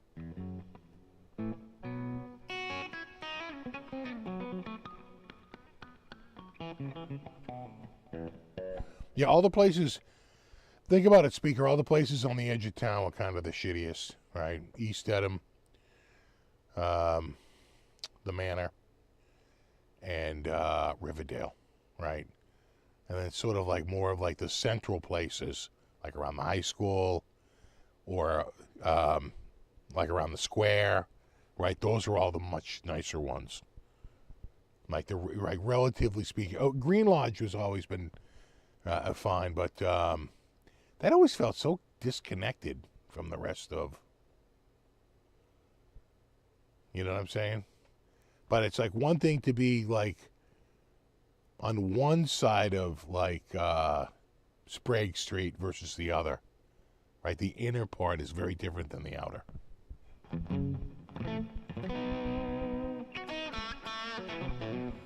You like that new song from the Stones? I actually did. I gave it a listen. I kind of did like it. It sounded like classic Stones. That is how we lost Clemmy. We left the window open. Exactly. Damn it. People forget clams have feet.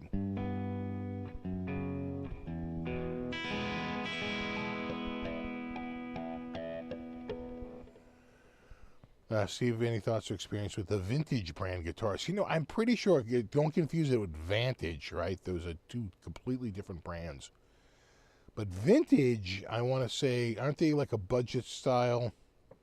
Well, kind of a, like a non-Harley Benton, where they copy famous styles like Strats and things like that, and they make their own Strats and Tellys, and I think they even do a little bit of distressing, and they do things like that. Yeah, I've played them at the NAMM show. I'm pretty sure. A few times. Summer NAMM, I remember one year. And then again at Winter NAMM. I was talking with the guy who's the head of John Hornsby Skews, which is their big UK distributor. They do a bunch of stuff.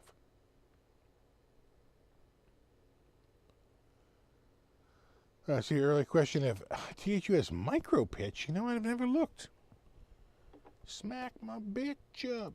Micro pitch up. Bow, bow, bow, bow, bow, bow, bow, bow, bow. Bow, bow, bow, bow, bow, bow, bow. That was a Korg, right? Korg. Was it a Karma? No, what's that mono one?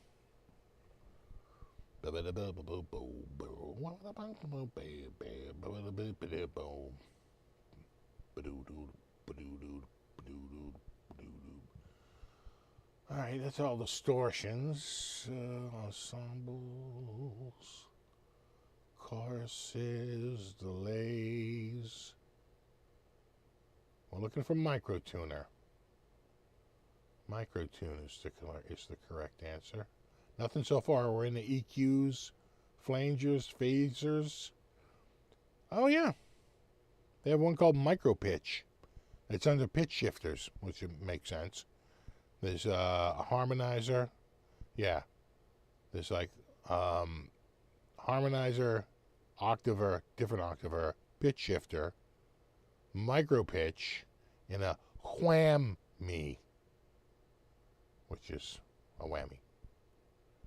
So, where does the micro pitch go before or after the amp in the signal chain? I don't know.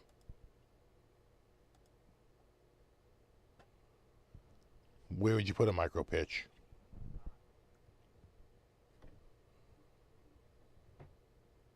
I saw that Dukakis was going to make the Endicott Estate a governor's house, but they shot that right down.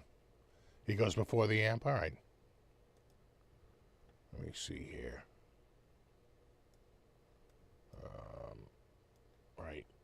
there. So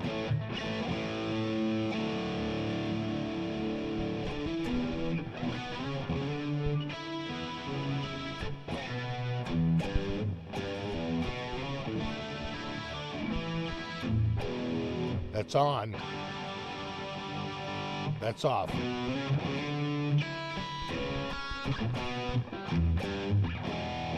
Micro pitch.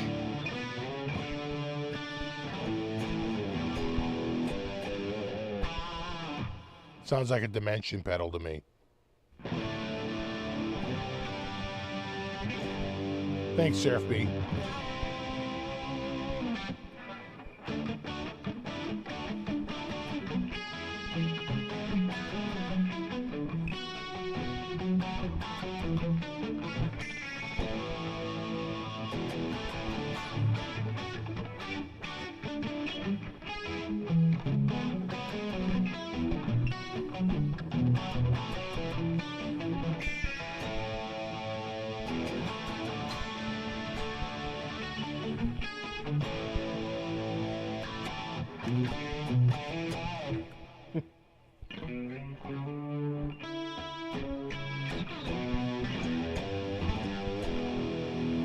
Yeah, I kind of like the micro tune.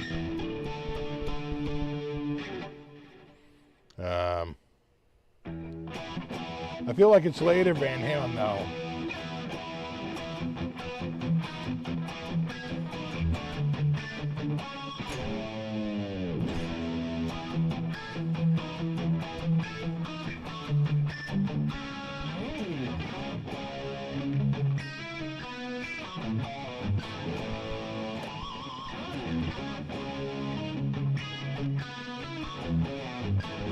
It's almost like a chorus.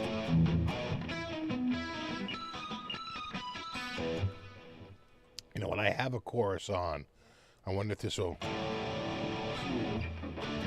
Sounds mostly the same.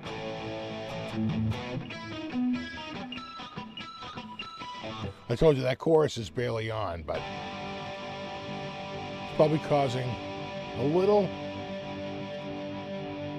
Not really, not a big difference between the two on and off.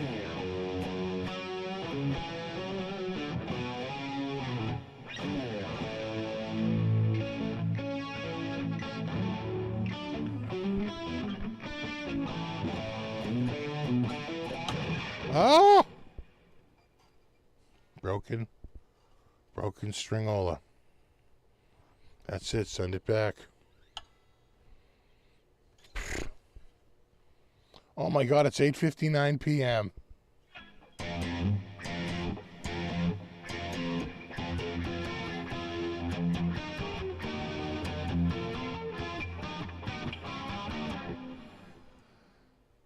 Great show tonight, Steve. Hope to see you tomorrow. I hope to see you too, man. Come on by. Get here early, because the food will run out. We're not going crazy.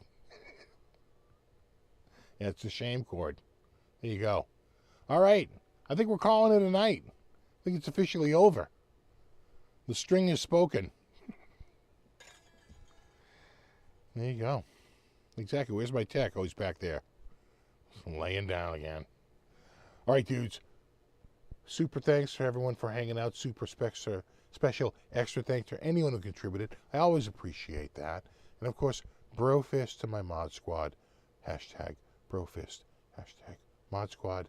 And we'll do it all again in a week. And maybe I'll have some pictures of a bunch of old men eating barbecue and drinking beer. Maybe. I got the Paulina, which I love. The German stuff. And should be good. Should be good. I'll have them on ice by like 8 a.m. So should be good by 1. There you go. Have a good one, guys. Have a wonderful night. Have a wonderful week. We'll do it all again in a week. And there you go. And we've said it all. We've done it all. We're done. There we go. Is my Germans want to say it is kaputt. All right. Have a wonderful week. I'll see you in a week. Until then, rock on.